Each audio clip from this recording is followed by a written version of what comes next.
Good morning students. आज आपके सामने जो आपका यूनिट टेस्ट हुआ था 9th का एसएस का, वो कंप्लीट सोल्व किया जाएगा। तो जो सबसे पहला था आपका, फ्रांस की क्रांति कब हुई। फ्रांस की क्रांति जो है 1789 यानी 89 के अंदर हुई थी। सेकंड क्वेश्चन आपका, सामाजिक अनुबंध के लेखक का नाम बताइए। तो जो सोशल कॉन्ट्रैक्ट पुस्तक जिसने लिखी थी उस लेखक का नाम बताना है। उस लेखक का नाम है रूसो। थर्ड क्वेश्चन है, नेपोलियन संहिता कब जारी की गई। नेपोलियन संहिता जो है 1804 के अंदर जारी की गई थी। नेक्स्ट क्वेश्चन आपका, अमेरिका के 13 उपनिवेश किस देश के अधीन थे। अमेरिका के जो 13 उपनिवेश थे वो जो है इंग्लैंड के अधीन थे। इसके बाद है, फ्रांसीसी क्रांति के समय फ्रांस का सम्राट कौन था। फ्रांसीसी क्रांति के समय फ्रांस का जो सम्राट था लुई 16वां था, जो बहुत ही अयोग्य था, जिसकी वजह से फ्रांस की क्रांति हुई थी। उसके बाद आपका, प्रथम विश्व युद्ध कब शुरू हुआ। तो प्रथम विश्व युद्ध जो है 1914 के अंदर जो है शुरू हुआ था। इसके बाद आपका, फ्रांसीसी क्रांति के कारण देखिए। फ्रांसीसी क्रांति के जो कारण है वो क्या थे, ध्यानपूर्वक सुनिए, महत्वपूर्ण प्रश्न है। फ्रांस की क्रांति की शुरुआत किन परिस्थितियों में हुई। यह क्वेश्चन इस प्रकार भी आ सकता है, या फ्रांसीसी क्रांति के कौन से कारण थे। यह क्वेश्चन दोनों तरह से आ सकता है। तो फ्रांस की क्रांति ने केवल फ्रांस के ही नहीं बल्कि विश्व भर के जनजीवन को प्रभावित किया।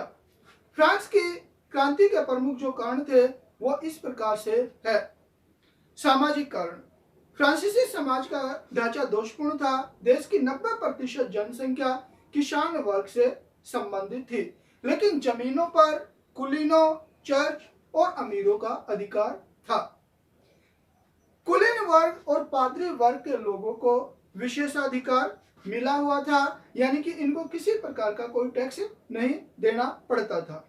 तीसरे वर्ग के लोग, जिसमें किसान, कारीगर, मजदूर या छोटे व्यापारी शामिल थे, उनको राज्य के साथ साथ चर्च को भी कर चुकाना पड़ता था, यानी कि राज्य को भी टैक्स देना पड़ेगा और चर्च को भी अलग से टैक्स देना पड़ेगा। यानी कि उनको दो दो तरह के टैक्स देने पड़ते हैं। गरीब लोगों को दो दो तरह के टैक्स देने पड़ते हैं और अमीर वर्ग को एक भी तरह का टैक्स नहीं देना पड़ता था, जो कि गलत है।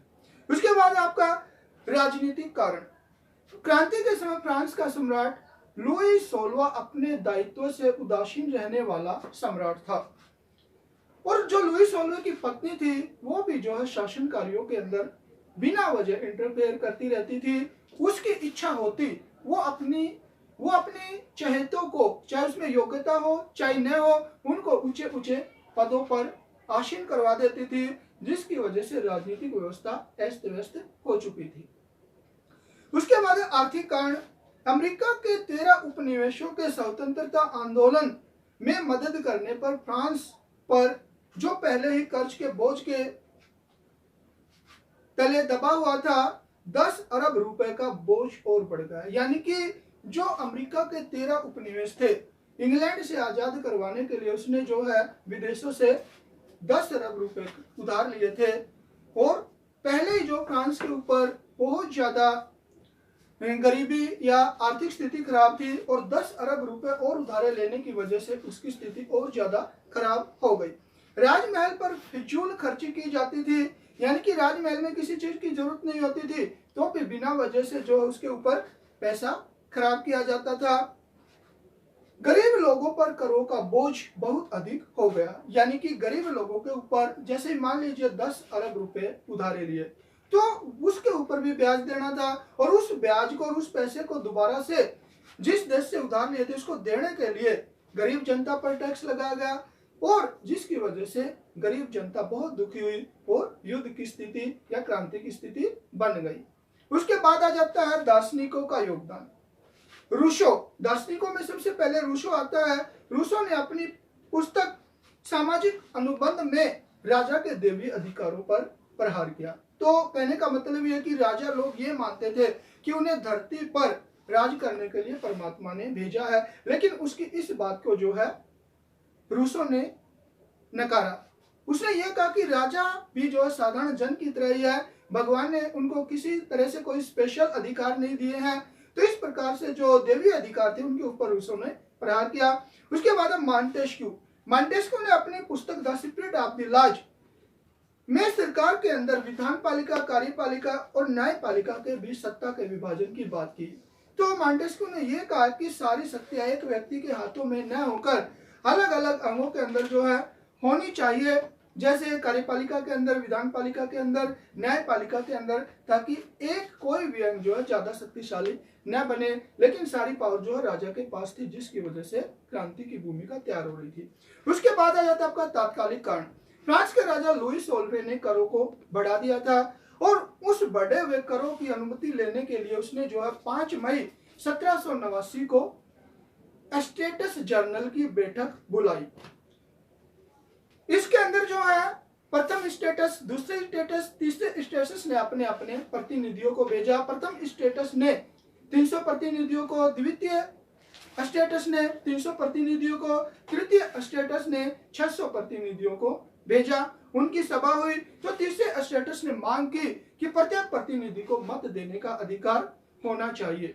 उनकी इस मांग को जो है ठुकरा दिया गया। जैसे उसकी इस मांग को ठुकरा गया वैसे ही जो है बैठक का बहिष्कार हुआ और फ्रांस की क्रांति आरंभ हो गई। तो ये फ्रांसीसी क्रांति के महत्वपूर्ण कारण थे। इसके बाद आ जाता है आपका फ्रांस में किस अवधि को आतंक राज के नाम से जाना जाता है, यानी कि फ्रांस के अंदर ऐसा कौन सा समय था जिसको जो है आतंक के नाम से जाना जाता है। सन 1793 से 94 तक के काल को आतंक के राज से के नाम से या आतंक के युग के नाम से जाना जाता है।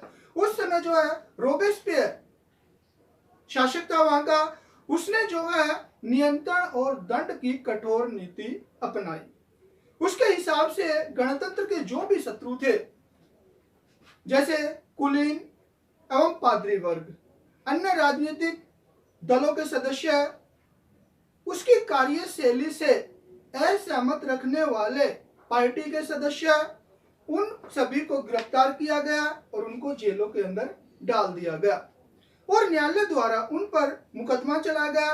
अगर वे दोषी पाए जाते हैं तो उन्हें जो है गिलोटिन पर चढ़ाकर उनका सिर कलम कर दिया जाता था, यानी कि उनको फांसी की सजा दे दी जाती थी। तो 1793 और 94 के बीच के काल को जो रोबेस्पियर का काल माना जाता है, उसे जो है आतंक के काल के नाम से जाना जाता है। तो बच्चों, जो 9th का पेपर आपका यूनिट टेस्ट में आया था वो मैंने आज सॉल्व करवा दिया है। इसको जो है एक बार फिर से रिवीजन कीजिए। Thank you.